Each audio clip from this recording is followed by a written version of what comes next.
looking at Beyonce's Gay Uncle Jonny and why she pays tribute at historic Grammy win. I want to dedicate this award to my Uncle Jonny, the most fabulous gay man I've ever known and I ever knew, who helped raise me and my sister. He lived his truth. He was brave and unapologetic during a time when this country wasn't as accepting. And witnessing his battle with HIV was one of the most painful experiences I've ever lived. I'm hopeful that his struggle served to open pathways for other young people to live more freely. LGBTQI rights are human rights.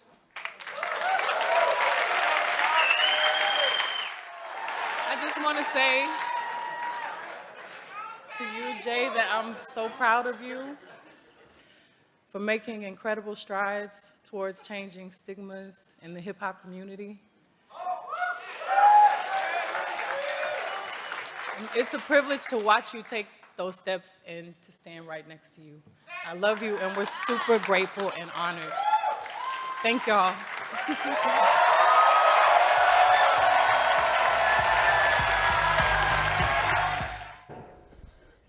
Beyonce's Uncle Jonny was a major part of the singer's Renaissance album, and when the record won the Best Dance and Electronic Album Award at the 2023 Grammys, it marked a historic occasion for the singer and the award show. She became the person to have won the most Grammy Awards of all time, and she made sure to thank her late gay uncle in her acceptance speech. Beyonce's latest album, Renaissance, is certainly a star-studded project featuring such talents as Grace Jones, rapper Beam, Tems, and of course, guest vocalist Big Freedia. But amid all the publicity, there's a newly announced major inspiration behind the album, and it comes in the form of Jonny, who died of complications from HIV. While Beyonce and her sister Solange Knowles called him Uncle Jonny, he wasn't actually their uncle. He was their mother, Tina Knowles' nephew. Whether he was technically B's uncle or not, he clearly had a major influence on the Lemonade singer, and he was more than an extended family member. While accepting a 2019 Vanguard Award from GLAAD, Beyonce said that it was Uncle Jonny who made her prom dress, contributed behind the scenes to Destiny's Child, and was a major influence on her and her sister Solange. The singer also spoke about Jonny in a 2006 interview, detailing his impact on her life. I'm a Beyonce fan, currently trying to get tickets to the concert, so that's a sad state of affairs. But I mean, in the album, she said, Uncle Jonny made my dress, right? You know, and I think it's just so special when children are able to see the abundance that we can have as humans in how we dress, who we love, how we behave, and all of that, and model that for larger culture, right? And it also makes me reflect on Bad Bunny's speech. He said, when you do things with love and passion, like that's what matters. That's what makes it big. That's what makes it huge. That's what will last for generations, is doing things with love and passion. And to me, that is very, very clear. How much love and passion she had for her Uncle Jonny, and how that has also contributed to her thanking the queer community in her speech, and doing music that is for the culture, and bringing on these queer influences on her album for all of us to take part in. Yeah. I think it's so powerful, and I'm always really touched when people honor their ancestors, honor the people that impacted their lives, and especially Uncle Jonny being a gay man and him standing in his truth back in those days when it was really hard to do so. But he probably didn't realize how much he impacted her. And I hope he did, though. Well, I hope. Yeah, I hope so too, but sometimes we touch people in ways that just transcend, and they go deep. And if he did know, he probably didn't know that she'd be standing Right. He didn't see her success that way. Exactly. 2023. The all-time winner. Most awarded. And sang his name. Yes. And that's how we live on. That's how our loved ones live on through us. You know, it's an interesting contrast to our repetitive conversation about the culture war embracements for power, money, winning elections. You can't criticize Beyonce on the level of her commitment to to this person in her life because she's been doing it for 20 years. This is consistently. Right. And that's exactly when you said the words, Raji, of ancestors. That's exactly what that's what I was thinking. Is because we see this now with Renaissance and like but she has always paid homage and celebrated the ancestors, her ancestors, in a number of different intersections. Right, like she has always been that. When she says these words, we believe her because she's always shown us that. Her embrace of queer folks, of trans folks, of people of all shades has always been, right, at the center of her music, of her art, and Big Freedia. Is Big Freedia. I mean, and this is not her that platform. It's powerful, and we all believe her because she's shown us that, right, for a long time. Yeah, I, like you, Jasmine, was sitting there watching the Grammys and thought, after she said that, I thought, take all my money, I'll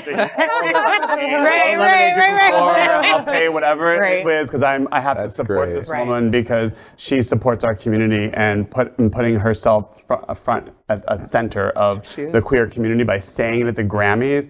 Again, we've been talking about all these award shows. Again, it seemed like it was the most LGBTQ Grammys we've ever seen. And Beyonce, the most awarded and the artist. 50th anniversary celebration of hip hop, that segment wasn't so bad either. Yes.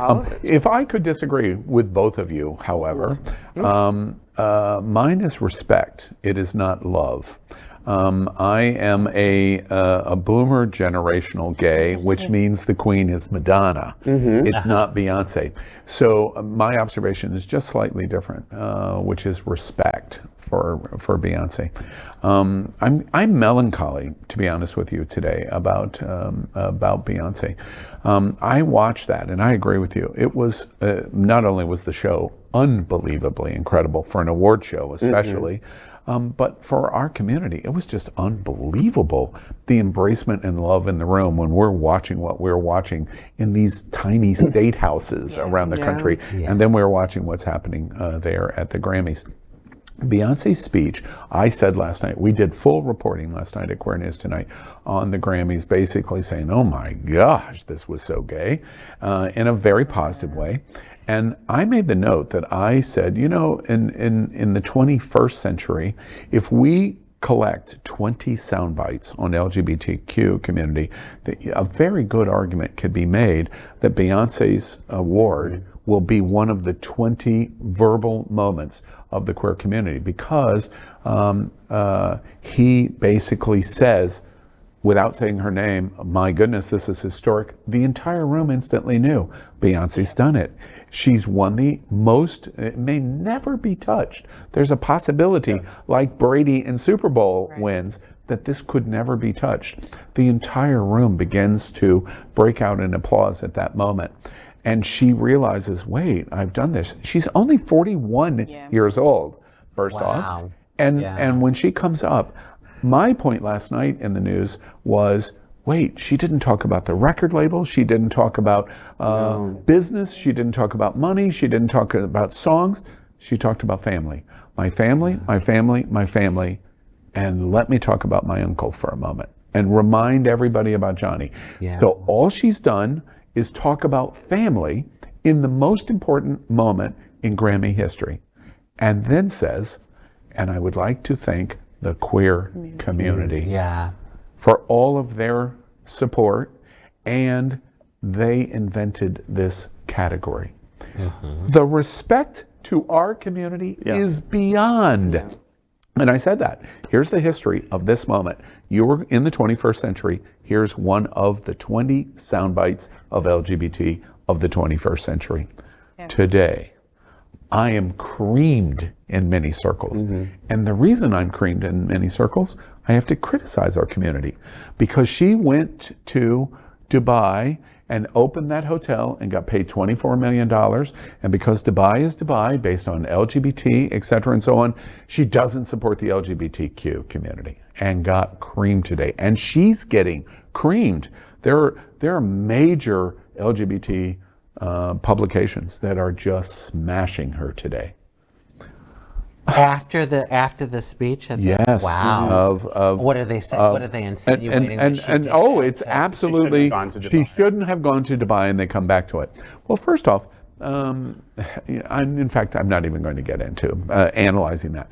My only point is we tend to want it all the time. Yeah. Arguably one of the 20 great sound bites of the 21st century, and it's not enough for us. Not enough. I'm just saying, I'm melancholy over it, and this comes from a gay baby boomer that says Madonna is God, not Beyonce, but still mad respect for what she did for our community. Well, mad respect. Well, and it gives me solace because with what's going on politically, and then to see people like her giving our community praise. So that's, like to your point earlier, Al, you were saying that the majority of Americans support us. Yeah, of course. So, yeah. LGBTQ plus news is vital for our community and for the broader world as a whole. We have enough enemies at Fox News. Tucker, Sean, and Laura are loud. We need passionate allies. Happening Out Television Network, Queer News Tonight, and It's Happening Out are literally out of the closet and into the headlines. Our community needs your support. Like this broadcast and subscribe now to ensure the growth of the entire LGBTQ plus community.